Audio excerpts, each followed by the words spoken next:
Maithili express की शानदार प्रस्तुति।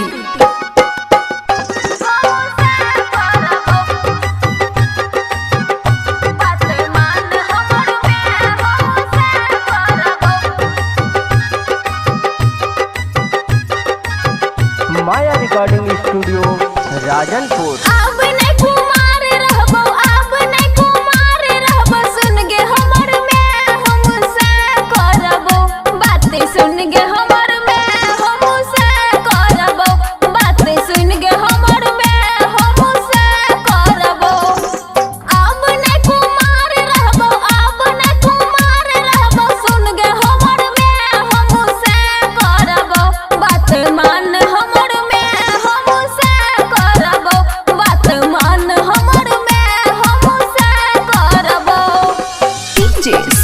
सतीश रैना सुमित सतीश रैना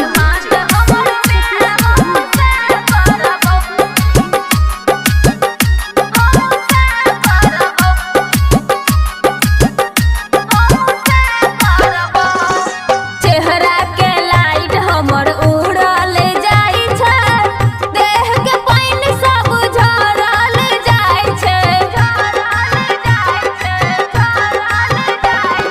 चेहरा के लाइट हमर उड़ल जाई छै, देह के पानी सब झरल जाई छै।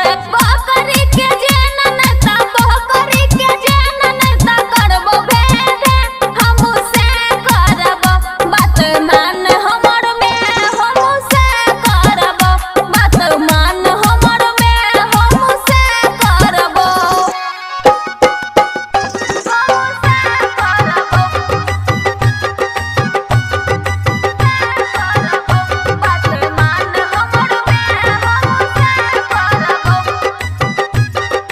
माया रिकॉर्डिंग स्टूडियो राजनपुर।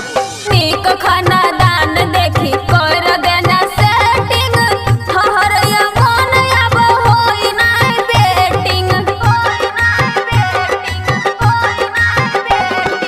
नीक खाना दान देखी कर देना सेटिंग, हर या मन अब होई नाय बेटिंग। बाबुआ राहुल या मन बाबुआ राहुल या मन बाजटे हमहु से करबो बात सुन गे हमर में हमहु से करबो बात सुन गे हमर में हमहु से करबो।